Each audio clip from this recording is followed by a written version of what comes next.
Hi hello welcome back to Amita's kitchen and lifestyle. ಸ್ನೇಹಿತರೆ, ಇವತ್ತಿನ recipe ಬಂದು ಒಂದು ಕೇರಳದ ಸ್ಪೆಷಲ್ ಅಂತ ಇದನ್ನು ಹೇಳ್ಬೋದು. ಅದುವೇ ಗಾಂಧಾರಿ ಮೆಣಸಿನ ಚಿಕನ್ ಡ್ರೈ ಅಮ್ಮನ ಸ್ಟೈಲ್ ಅಲ್ಲಿ ಮಾಡ್ತಾರೆ. ತುಂಬಾನೇ ಅದ್ಭುತವಾದ ಒಂದು ರೆಸಿಪಿ ಅಂತಲೇ ಹೇಳ್ಬೋದು. ಇದು ನಮಗೆ ಅನ್ನಕ್ಕೂ ಸಹಿ ಅಥವಾ ಪೂರಿ, ಚಪಾತಿ, ದೋಸೆ ಎಲ್ಲದಕ್ಕೂ ಕೂಡ ಬೆಸ್ಟ್ ಕಾಂಬಿನೇಷನ್ ಅಂತ ಹೇಳ್ಬೋದು ಇದನ್ನು. ಹಾಗೆ ಇದನ್ನು ಅಮ್ಮನೇ ಒಂದು ಪ್ರಿಪೇರ್ ಮಾಡಿದಂತ ಒಂದು ರೆಸಿಪಿ ಅಂತ ಹೇಳ್ಬೋದು. ಹಾಗೆ ಕೆಲವರು ಹೇಳ್ತಾರೆ ಗಾಂಧಾರಿ ಮೆಣಸು ತುಂಬಾ ಹೀಟ್ ಅಲ್ವಾ ಅಂತ. ಇಲ್ಲ, ಗಾಂಧಾರಿ ಮೆಣಸು ಹೀಟ್ ಇಲ್ಲ. ಅಂದ್ರೆ ತುಂಬಾ ಬೆಳೆದ ಗಾಂಧಾರಿ ಮೆಣಸು ಅಂದ್ರೆ ಹೀಟು, ಹಣ್ಣು ಗಾಂಧಾರಿ ಮೆಣಸು ಹೀಟು. ಇದು ಹದವಾಗಿ ಬೆಳೆದ ಗಾಂಧಾರಿ ಮೆಣಸು ಹೀಟ್ ಇಲ್ಲ. ತುಂಬಾನೇ ಔಷಧಿ ಗುಣವುಳ್ಳ ಒಂದು ಮೆಣಸು ಅಂತ ಹೇಳ್ಬೋದು. ಹಾಗೆ ಕೊಲೆಸ್ಟ್ರಾಲ್, ಬ್ಯಾಡ್ ಕೊಲೆಸ್ಟ್ರಾಲ್ ಎಲ್ಲ ಕಡಿಮೆ ಮಾಡ್ತದೆ ಈ ಗಾಂಧಾರಿ ಮೆಣಸಿಂದ. ಹಾಗಾದ್ರೆ ಬನ್ನಿ ಸ್ನೇಹಿತರೆ, ಇವತ್ತು ಅಮಿತಾಸ್ ಕಿಚನ್ಗೆ ಹೋಗುವ. ಅಮ್ಮನ ಕೈಯಿಂದಲೇ ಒಂದು ಅಡಿಗೆಯನ್ನು ನಾವು ಕಲಿಯುವ ಅಲ್ಲ ಮಮ್ಮಿ? ಹೋಗೋಣ. ಹಾಗಾದ್ರೆ ಬನ್ನಿ ಸ್ನೇಹಿತರೆ, ಅಮಿತಾಸ್ ಕಿಚನ್ಗೆ ಹೋಗುವ, ರೆಸಿಪಿ ನೋಡಿಕೊಂಡು ಬರುವ. ಹಾಗೆ ಈ ರೆಸಿಪಿ ನಿಮ್ಗೆ ಇಷ್ಟ ಆದ್ರೆ ಏನ್ ಮಾಡ್ಬೇಕು ಮಮ್ಮಿ? ಲೈಕ್ ಕೊಡ್ಬೇಕು. ಲೈಕ್ ಮಾಡ್ಬೇಕು, ಮತ್ತೆ ಶೇರ್ ಮಾಡ್ಬೇಕು. ಲೈಕ್ ಮಾಡ್ಬೇಕು, ಶೇರ್ ಮಾಡಬೇಕು, ಮತ್ತೆ ನಿಮ್ಮ ಫ್ಯಾಮಿಲಿ ಫ್ರೆಂಡ್ಸ್ ಗಳಿಗೆಲ್ಲ ಶೇರ್ ಮಾಡಿ. ಹಾಗೆ ಸಬ್ಸ್ಕ್ರೈಬ್ ಆಗದವರು ಚಾನಲ್ಗೆ ಯಾರಾದ್ರೂ ಹೊಸಬ್ರಿದ್ರೆ ಪ್ಲೀಸ್ ಸಬ್ಸ್ಕ್ರೈಬ್ ಮಾಡಿಕೊಂಡು ಚಾನಲ್ ಅನ್ನು ನೋಡಿ. ಹಾಗಾದ್ರೆ ಬನ್ನಿ ಸ್ನೇಹಿತರೆ, ಅಮಿತಾಸ್ ಕಿಚನ್ಗೆ ಹೋಗುವ, ರೆಸಿಪಿ ನೋಡಿಕೊಂಡು ಬರಬೇಕು. ನೋಡಿ, ಇಲ್ಲಿ ಅಮ್ಮ ಗಾಂಧಾರಿ ಮೆಣಸನ್ನೆಲ್ಲ ಕ್ಲೀನ್ ಮಾಡಿ ಇಡ್ತಾರೆ ಅಡಿಗೆಗೆ ಎಷ್ಟು ಬೇಕು ಅಂತ. ಹಾಗೆ ತೊಟ್ಟು ಪೂರ್ತಿ ಬೇಡ, ಒಂದು ಮುಕ್ಕಾಲು ಅಂಶ ಅಷ್ಟು ನೋಡಿ ಕಟ್ ಮಾಡ್ತಾರೆ. ನೋಡಿ, ಪೂರ್ತಿ ತೊಟ್ಟು ತೆಗೆದು ಬೇಡ, ಸ್ವಲ್ಪ ತೊಟ್ಟಿ ಇರ್ಲಿ. ನೋಡಿ, ಈ ರೀತಿ ನೋಡಿ ಎಲ್ಲ ಅಮ್ಮ ಅಡುಗೆಗೆ ಈಗ ಸೆಟ್ ಮಾಡ್ತಿದ್ದಾರೆ. ಗಾಂಧಾರಿ ಮೆಣಸಿನ ಚಿಕನ್ ಡ್ರೈ. ಮಮ್ಮಿ, ಇದ್ರಲ್ಲಿ ನೋಡಿ ಎಷ್ಟು ತರದ ಗಾಂಧಾರಿ ಮೆಣಸು ಉಂಟು ನೋಡಿ. ಇದು ಗಾಂಧಾರಿ ಮೆಣಸ ಮಮ್ಮಿ? ಮೆಣಸ ಗಾಂಧಾರಿ ಮೆಣಸು. ಗಾಂಧಾರಿ ಮೆಣಸೆಯಾ? ಅದು ನೇರಳೆ ಆಗಿ ಮತ್ತೆ ಕಲರ್ ಇಲ್ಲಿ ನೋಡಿ ಒಂದು ವೈಟ್ ಕಲರ್. ಇದಿನ್ನು ನೇರಳೆ ಆಗ್ತದಲ್ಲ? ಇಲ್ಲ, ಅದಾಗಿ ಬೆಳೆದ ನಂತರ ಕೆಲವು ಸಲ ಅದು ಶುರು ಹಾಕನೆ ನೇರಳೆ ಮತ್ತೆ ನೋಡಿ ಈ ಗಾಂಧಾರಿ ಮೆಣಸು ಉಂಟಲ್ಲ, ಇಷ್ಟು ಈ ಗಾಂಧಾರಿ ಮೆಣಸು ಉಂಟಲ್ಲ ನೋಡಿ, ಇದೆಲ್ಲ ತಿಂದ್ರೆ ಸ್ವಲ್ಪ ಹೀಟ್ ಜಾಸ್ತಿ ಅಂತ ಇದರಲ್ಲಿ ಗಾಂಧಾರಿ ಮೆಣಸಿನ ಎಳೆದು ತಗೊಳ್ಬೇಕು. ಎಳೆ ಗಾಂಧಾರಿ ಮೆಣಸಿಗೆ ಅಷ್ಟು ಹೀಟ್ ಆಗುದಿಲ್ಲ, ತುಂಬಾ ಒಳ್ಳೇದು ಅಂತ ಹೇಳ್ತಾರೆ ಹೆಲ್ತಿಗೆಲ್ಲ. ಹಾಗೆ ಕೊಲೆಸ್ಟ್ರಾಲ್ಗೆಲ್ಲ ಬಾರಿ ಒಳ್ಳೇದು. ದಿವಸ ಒಂದೊಂದು ಗಾಂಧಾರಿ ಮೆಣಸು ತಿನ್ಬೇಕಂತೆ ಕೊಲೆಸ್ಟ್ರಾಲ್ ಇದ್ದವರು. ಹಾಗೆ ಬ್ಯಾಡ್ ಕೊಲೆಸ್ಟ್ರಾಲ್ ಎಲ್ಲ ಕರಗಿಸ್ತದೆ ಈ ಗಾಂಧಾರಿ ಮೆಣಸು. ಎಳೆ ಗಾಂಧಾರಿ ಮೆಣಸು ತಕೊಳ್ಳು ಸ್ನೇಹಿತರೆ. ಈಗ ಅಮ್ಮ ಗಾಂಧಾರಿ ಮೆಣಸಿನ ಚಿಕನ್ ಡ್ರೈ ಮಾಡ್ಲಿಕ್ಕೆ ಸಾಮಗ್ರಿಯನ್ನೆಲ್ಲ ಸೆಟ್ ಮಾಡಿ ಇಟ್ಟುಕೊಂಡಿದ್ದಾರೆ. ಹಾಗೆ ಯಾವ ಯಾವ ಸಾಮಗ್ರಿ ಎಲ್ಲ ತಗೊಂಡಿದ್ದಾರೆ ಅಂತ ನೋಡುವ. ಹೇಳ್ತೀರಮ್ಮ? ಹೇಳಿಯಮ್ಮ. 1 kg ಚಿಕನ್ ಮಾಂಸ, ಅದಕ್ಕೆ 1 ಹಿಡಿದಷ್ಟು ಗಾಂಧಾರಿ ಮೆಣಸು. ಇದು ಮಿಕ್ಸರ್ ಜಾರಿಗೆ ಹಾಕೊಳ್ಳುವ. ಖಾರ ನೋಡಿ ಹಾಕೊಳ್ಳಿ, ಗಾಂಧಾರಿ ಮೆಣಸು ಜಾಸ್ತಿ ಖಾರ ಉಂಟು. ಮತ್ತೆ ಇದು ಎಳೆ ಗಾಂಧಾರಿ ಆದ್ರೆ ಅಷ್ಟು ಒಳ್ಳೇದು, ಜಾಸ್ತಿ ಬೆಳೆದ ತಕೊಳ್ಬೇಡಿ, ಹೀಟ್ ಜಾಸ್ತಿ ಆಗ್ತದೆ. ಮತ್ತೆ ಗಾಂಧಾರಿ ಮೆಣಸು ಹೀಟ್ ಅಂತಿಲ್ಲ, ತಂಪು ಅಂತಲೇ ಹೇಳ್ಬೋದು, ಹೆಲ್ತಿಗೆಲ್ಲ ತುಂಬಾನೇ ಒಳ್ಳೇದು. ಹಾಗೆ ಇಲ್ಲಿ 2 ಕಡ್ಡಿ 3 ಕಡ್ಡಿ ಬೇವು ಸೊಪ್ಪು, ಕರಿಬೇವು ಸೊಪ್ಪು, ಮತ್ತೆ 2 ಚಿಕನ್ ಈರುಳ್ಳಿ. ಚಿಕ್ಕದಾದ್ರೆ 2 ಈರುಳ್ಳಿ, ದೊಡ್ಡದಾದ್ರೆ 1 ಸಾಕು. ಮತ್ತೆ ಬೆಳ್ಳುಳ್ಳಿ, ಚಿಕ್ಕದಾದ್ರೆ 1 ಬೆಳ್ಳುಳ್ಳಿ, ಚಿಕ್ಕ ಗೆಡ್ಡೆ ಆದ್ರೆ, ದೊಡ್ಡದಾದ್ರೆ ಒಂದು 15 ಹೆಸರಲ್ಲ? 15 ಹೆಸರು ಸಾಕು. ಸಣ್ಣ ಶುಂಠಿ ಪೀಸು, 1.5 ಇಂಚು ಅಷ್ಟು ಶುಂಠಿ. ಹಾಗೆ 1 ನೆಲ್ಲಿಕಾಯಿ ಹುಣಸೆ ಹುಳಿ, ದೊಡ್ಡ ನೆಲ್ಲಿಕಾಯಿ. ಮತ್ತೆ ಉಪ್ಪು ರುಚಿಗೆ,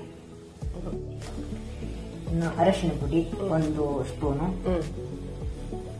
ಮತ್ತೆ ಉಪ್ಪು ಮಾಂಸಕ್ಕೆ ಹಾಕಿ ಮಿಶ್ರಣ. ಸರಿ, ಉಪ್ಪನ್ನು ಕೊನೆಗೆ ಮಾಂಸಕ್ಕೆ ಹಾಕಿ ಮಿಕ್ಸ್ ಮಾಡುವ. ಇನ್ನು ಇದನ್ನು ಗ್ರೈಂಡ್ ಮಾಡಿಕೊಳ್ಬೇಕು, ನಯವಾಗಿ ಗ್ರೈಂಡ್ ಮಾಡಿಕೊಳ್ಳ. ಮಾಡುವಾಗ ಸ್ವಲ್ಪ ನೀರು ಹಾಕಿ ಗ್ರೈಂಡ್ ಮಾಡಿಕೊಂಡ್ರೆ ಆಯ್ತು. ಆನಂತರ ಮಾಂಸಕ್ಕೆ ಹಾಕಿ ಮಿಕ್ಸ್ ಮಾಡುವ. ಫಸ್ಟಿಗೆ ಉಪ್ಪು ಹಾಕಿ ಕೊಡುವ. ಈಗ ಮೊದಲಿಗೆ ಉಪ್ಪು ಹಾಕಿಕೊಳ್ತಾ ಇದ್ದಾರೆ. ರುಚಿಗೆ ಉಪ್ಪು ಎಷ್ಟು ಬೇಕು ಅಂತ ಹಾಕೊಳ್ಳಿ. ನಂತರ ಇಲ್ಲಿ ಗ್ರೈಂಡ್ ಮಾಡಿಕೊಂಡ ಪೇಸ್ಟ್ ಸ್ವಲ್ಪ ನೀರು ಹಾಕಿ ನಯವಾಗಿ ಗ್ರೈಂಡ್ ಮಾಡಿಕೊಂಡ್ರೆ ಆಯ್ತು. ಇನ್ನು ಇದನ್ನೊಮ್ಮೆ ಚೆನ್ನಾಗಿ ಮಿಕ್ಸ್ ಮಾಡಿಕೊಳ್ಳ ಅಲ್ಲ. ಎಲ್ಲ ಮಾಂಸಕ್ಕೆ ಈ ಪೇಸ್ಟ್ ಚೆನ್ನಾಗಿ ಬೆರಿಬೇಕು, ಆ ರೀತಿ ಎಲ್ಲ ಕಲಸಿಕೊಂಡ್ರೆ ಆಯ್ತು. ಕಲಸಿಕೊಂಡ ನಂತರ ಎಷ್ಟು ಗಂಟೆ ಇಡಬೇಕಮ್ಮ? ಒಂದು ಅರ್ಧ ಗಂಟೆ, 1 ಗಂಟೆ ಸಮಯ ಇದ್ರೆ 1 ಗಂಟೆ ಸಾಕು. ಸಾಕು. ಅದೆಲ್ಲ ಎಳಿಬೇಕಲ್ಲ. ಚೆನ್ನಾಗಿ ಉಪ್ಪು, ಹುಳಿ, ಖಾರ ಎಲ್ಲವೂ ಎಳ್ಕೊಳ್ಬೇಕು. ಹಾಗೆ ಟೈಮ್ ಇದ್ರೆ ಅರ್ಧ ಗಂಟೆಯೂ ಸಾಕಾಗ್ತದೆ. ಟೈಮ್ ಇಲ್ಲದಿದ್ರೆ ಅರ್ಧ ಗಂಟೆ, 1/4 ಗಂಟೆ ಸಾಕಾಗ್ತದೆ. ಟೈಮ್ ಇದ್ರೆ 2 ಗಂಟೆ ಇಟ್ರು, ಫ್ರಿಜ್ ಅಲ್ಲಿ ಇಟ್ರು ತೊಂದರೆ ಇಲ್ಲ. ಹಾಗೆ ನೋಡಿ ಇಲ್ಲಿ ಚೆನ್ನಾಗಿ ಕಲಸಿಕೊಳ್ತಾ ಇದ್ದಾರೆ. ಈಗ ಸರಿ ಮಿಕ್ಸ್ ಆಯ್ತು. ಇನ್ನು ಇದನ್ನು ಮುಚ್ಚಿದೆ. ಈಗ ಇಲ್ಲಿ ಒಗ್ಗರಣೆ ಮಾಡ್ಲಿಕ್ಕೆ ಒಂದು ಬಾಣಲೆಯನ್ನು ಇಟ್ಟಿದ್ದಾರೆ ಅಮ್ಮ. ಹಾಗೆ ತುಪ್ಪದ ಒಗ್ಗರಣೆ ಅಲ್ಲ? ಹೌದು. ಎಷ್ಟಾಗ್ಬೇಕು ಇದರಲ್ಲಿ? 1 ಸೌಟು. 1 ಸೌಟು ಅಂದ್ರೆ 1.5 ಟೇಬಲ್ ಸ್ಪೂನ್ ಅಷ್ಟು ಆಗ್ಬೋದು. ಅಷ್ಟು ತುಪ್ಪ ಹಾಕೊಳ್ಬೇಕು. ತುಪ್ಪ ಕಾದ ನಂತರ ಸಾಸಿವೆ ಹಾಕೊಳ್ಬೇಕು. ಇವಾಗ ಇಲ್ಲಿ ಸಾಸಿವೆ ಚಟಪಟ ಅಂತ ಹೇಳ್ತಾ ಉಂಟು. ಬೆಳ್ಳುಳ್ಳಿಯನ್ನು ಹೀಗೆ ಜಜ್ಜಿಕೊಳ್ಳಿಲ್ಲ, ಹೀಗೆ ಸ್ಲೈಸ್ ಮಾಡಿಕೊಂಡಿದ್ದಾರೆ. ಹೀಗೆ ಚಿಕ್ಕ ಚಿಕ್ಕ ಕಟ್ ಮಾಡಿಕೊಂಡಿದ್ದಾರೆ. ಹಾಗೆ ಇಲ್ಲಿ ತುಪ್ಪವೇ ಆಗ್ಬೇಕು ಅಂತೇನಿಲ್ಲ, ಎಣ್ಣೆ ಸಹ ಹಾಕಿಕೊಳ್ಬಹುದು ತುಪ್ಪದ ಬದಲು. ಇವಾಗ ಇಲ್ಲಿ ಕಟ್ ಮಾಡಿ ಇಟ್ಕೊಂಡ 1 ಈರುಳ್ಳಿ, ದೊಡ್ಡ ಗಾತ್ರದ 1 ಈರುಳ್ಳಿ ಹಾಕೊಂಡಿದ್ದಾರೆ. ಈರುಳ್ಳಿಯನ್ನು ಕೂಡ ಹೀಗೆ ಚಿಕ್ಕದಾಗಿ ಕಟ್ ಮಾಡಿ ಇಟ್ಕೊಂಡಿದ್ದಾರೆ ನೋಡಿ. ಅಂದ್ರೆ ನಮಗೆ ಇಲ್ಲಿ ಗ್ರೇವಿ ಬೇಕಾಗ್ತದಲ್ಲ ಸ್ವಲ್ಪ, ಅದಕ್ಕೋಸ್ಕರ ಇಲ್ಲಿ ಚಿಕ್ಕ ಚಿಕ್ಕದಾಗಿ ಕಟ್ ಮಾಡಿ ಇಟ್ಕೊಂಡಿದ್ದಾರೆ ನೋಡಿ. ಇನ್ನು ಈ ಈರುಳ್ಳಿ ಕೂಡ ಕೆಂಪಗಾಗುವ ತನಕ ಹುರ್ಕೊಂಡ್ರೆ ಆಯ್ತು. ಈರುಳ್ಳಿ ಇಲ್ಲಿ ಬೇಗ ಫ್ರೈ ಆಗ್ಲಿಕ್ಕೆ ಒಂದು ಸ್ವಲ್ಪ ಉಪ್ಪನ್ನು ಕೂಡ ಸೇರಿಸಿಕೊಳ್ಳುವ.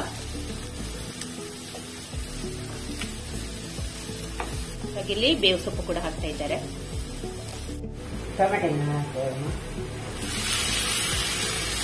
ಇಲ್ಲಿ ನೋಡಿ ಈರುಳ್ಳಿ ಕೆಂಪಗಾಗಿದೆ. ಅಷ್ಟೊತ್ತಿಗೆ ಇಲ್ಲಿ 1 ಟೊಮೆಟೊವನ್ನು ಕೂಡ ಹಾಕ್ತಾ ಇದ್ದಾರೆ. ಚಿಕ್ಕದಾಗಿ ಕಟ್ ಮಾಡಿಕೊಳ್ಬೇಕು ಅದು ಕೂಡ. ಹಾಗೆ ಅದನ್ನು ಕೂಡ ಟೊಮೆಟೊ ಚೆನ್ನಾಗಿ ಮೆತ್ತಗಾಗಬೇಕು. ಅಲ್ಲಿ ತನಕ ಹುರ್ಕೊಂಡ್ರೆ ಆಯ್ತು. ಟೊಮೆಟೊ ಮೆತ್ತಗಾಗ್ತಾ ಬಂತು. ಇವಾಗ ನಾವಿಲ್ಲಿ ಕಲಸಿಟ್ಟುಕೊಂಡ ಚಿಕನ್ ಅನ್ನು ಇದಕ್ಕೆ ಸೇರಿಸ್ಕೊಳ್ಳುವ. ಇದು ನೋಡಿ 1 ಗಂಟೆ ಹೊತ್ತು ಚಿಕನ್ ಅನ್ನು ಕಲಸಿಟ್ಟುಕೊಂಡದ್ದು. ಇವಾಗ ಇದನ್ನು ನಾವೀಗ ಒಗ್ಗರಣೆಗೆ ಹಾಕಿಕೊಳ್ಬೇಕು. ಆ ನಂತರ ಒಮ್ಮೆ ಚೆನ್ನಾಗಿ ಮಿಕ್ಸ್ ಮಾಡಿಕೊಂಡ್ರೆ ಆಯ್ತು. ಸ್ವಲ್ಪ ಅರಶಿನವನ್ನು ಕೂಡ ಹಾಕಿಕೊಳ್ಳುವ. ನಾವು ಚಿಕನ್ ಮಿಕ್ಸ್ ಮಾಡುವಾಗ ಕೂಡ, ಚಿಕನ್ಗೆ ಮಸಾಲೆ ಮಿಕ್ಸ್ ಮಾಡುವಾಗ ಕೂಡ ಅರಶಿನ ಹಾಕಿದ್ದೇವೆ. ಹಾಗೆ ಇಲ್ಲಿ ಒಂದು ಸ್ವಲ್ಪ ಕಡಿಮೆ ಹಾಕಿಕೊಂಡ್ರೆ ಸಾಕು. ಹಾಗೆ ಇಲ್ಲಿ ಒಮ್ಮೆ ಚೆನ್ನಾಗಿ ಮಿಕ್ಸ್ ಮಾಡಿಕೊಳ್ತಾ ಇದ್ದಾರೆ ಅಮ್ಮ ಇಲ್ಲಿ. ಸ್ನೇಹಿತರೆ, ಈ ವಿಡಿಯೋ ನಿಮ್ಗೆ ಇಷ್ಟ ಆದ್ರೆ ಪ್ಲೀಸ್ ಒಂದು ಲೈಕ್ ಮಾಡಿ. ಮಮ್ಮಿ, ಈ ವಿಡಿಯೋ ಇಷ್ಟ ಆದ್ರೆ ಎಂತ ಮಾಡ್ಬೇಕು ಮಮ್ಮಿ? ಲೈಕ್ ಮಾಡಕ್ಕ, ಮತ್ತೆ ಶೇರ್ ಮಾಡಕ್ಕ, ಮತ್ತೆ ಸಬ್ಸ್ಕ್ರೈಬ್ ಮಾಡಕ್ಕಲ್ಲ. ಲೈಕ್, ಶೇರ್, ಸಬ್ಸ್ಕ್ರೈಬ್ ಮಾಡಿ ಸ್ನೇಹಿತರೆ. ನೋಡಿ ನನ್ನ ಅಮ್ಮ ಮಾಡಿದ ಗಾಂಧಾರಿ ಮೆಣಸಿನ ಚಿಕನ್ ಡ್ರೈ ನೋಡಿ ರೆಡಿ ಆಗ್ತಾ ಉಂಟು. ಚಳ ಮುಚ್ಚಿ ಇನ್ನೊಂದು 20 ನಿಮಿಷ ಬೇಯಿಸ್ಕೊಳ್ಳ. ನೋಡಿ ಇನ್ನು ಮುಚ್ಚಳ ಮುಚ್ಚಿ ಒಂದು 20 ನಿಮಿಷ ಬೇಯಿಸ್ಕೊಳ್ಳ. ಅರ್ಧ ಸ್ಪೂನ್ ಕೊತ್ತಂಬರಿ, 1 ಸ್ಪೂನ್ನಷ್ಟು ಜೀರಿಗೆ ಚೆನ್ನಾಗಿ ಮಿಕ್ಸ್ ಮಾಡಿದ್ರೆ ಆಯ್ತು. ಇದು ನಾವು ಒಗ್ಗರಣೆಗೆ ಚಿಕನ್ ಅನ್ನು ಹಾಕಿದ ನಂತರ ಒಂದು 10 ನಿಮಿಷ ಬಿಟ್ಟ ನಂತರ ಒಂದು ಅರ್ಧ ಸ್ಪೂನ್ನಷ್ಟು ಕೊತ್ತಂಬರಿ ಹುಡಿ, ಹಾಗೆ ಒಂದು 1/4 ಟೀ ಸ್ಪೂನ್ ಅಷ್ಟು ಜೀರಿಗೆ ಹುಡಿಯನ್ನು ಹಾಕಿ ಒಮ್ಮೆ ಚೆನ್ನಾಗಿ ಮಿಕ್ಸ್ ಮಾಡಬೇಕು. ಒಂದು ಚಿಕನ್ ಅನ್ನು 20 ನಿಮಿಷ ಬೇಯಿಸಿಕೊಂಡ್ರೆ ಸಾಕಾಗ್ತದೆ. ನೋಡಿ ಈಗೊಂದು 25 ನಿಮಿಷ ಆಯ್ತು. ಚಿಕನ್ ಚೆನ್ನಾಗಿ ಬೆಂದಿದೆ. ಇಲ್ಲಿ ನೀವು ಬೇಕಾದ್ರೆ ಟೊಮೆಟೊವನ್ನು ಸ್ಕಿಪ್ ಮಾಡಬಹುದು. ನೋಡಿ ಬೆಂದಿದೆ. ಇವಾಗ ನಾವು ಇದಕ್ಕೆ ಒಂದು ಸ್ವಲ್ಪ ಕೊತ್ತಂಬರಿ ಸೊಪ್ಪನ್ನು ಕೂಡ ಹಾಕಿಕೊಡುವ. ಕೊತ್ತಂಬರಿ ಸೊಪ್ಪು ಹಾಕದಿದ್ರು ನಡೀತದೆ, ಹಾಕಿದ್ರು ಆಗ್ತದೆ. ಜಾಸ್ತಿ ಬೇಡ, ಸ್ವಲ್ಪ ಸಾಕು. ಯಾಕೆ ಅಂದ್ರೆ ನಮಗೆ ಇದು ಗಾಂಧಾರಿ ಮೆಣಸಿನ ಒಂದು ಫ್ಲೇವರ್ ಹೋಗ್ತದೆ, ಅದಕ್ಕೋಸ್ಕರ ಒಂದು ಸ್ವಲ್ಪ ಹಾಕಿಕೊಂಡ್ರೆ ಸಾಕು. ಹಾಗೆ ಇಷ್ಟಾದ್ರೆ ಸಾಕು. ನಾವೀಗ ಸ್ಟವ್ ಆಫ್ ಮಾಡಿಕೊಡುವ. ನೋಡಿ ಇದನ್ನು ಬೇಕಾದ್ರೆ ಇನ್ನೂ ಕೂಡ ನೀವು ಡ್ರೈ ಮಾಡಿಕೊಳ್ಬಹುದು. ಇದರಲ್ಲಿ ಒಂದು ಸ್ವಲ್ಪ ಗ್ರೇವಿ ಉಂಟು. ಇನ್ನೊಂದು ಸ್ವಲ್ಪ 1-2 ನಿಮಿಷ ಇಟ್ರೆ ಇನ್ನು ಇದೆಲ್ಲ ಡ್ರೈ ಆಗ್ತದೆ. ಹಾಗೆ ನಮ್ದು ಸ್ವಲ್ಪ ಗ್ರೇವಿ ಉಂಟು. ಗ್ರೇವಿ ಇದ್ರೆ ಒಳ್ಳೇದಾಗ್ತದೆ. ಇಷ್ಟ ಆದ್ರೆ ಹಾಕು ಸ್ನೇಹಿತರೆ. ಈ ರೆಸಿಪಿ ನಿಮ್ಗೆ ಇಷ್ಟ ಪ್ಲೀಸ್ ಒಂದು ಲೈಕ್ ಮಾಡಿ.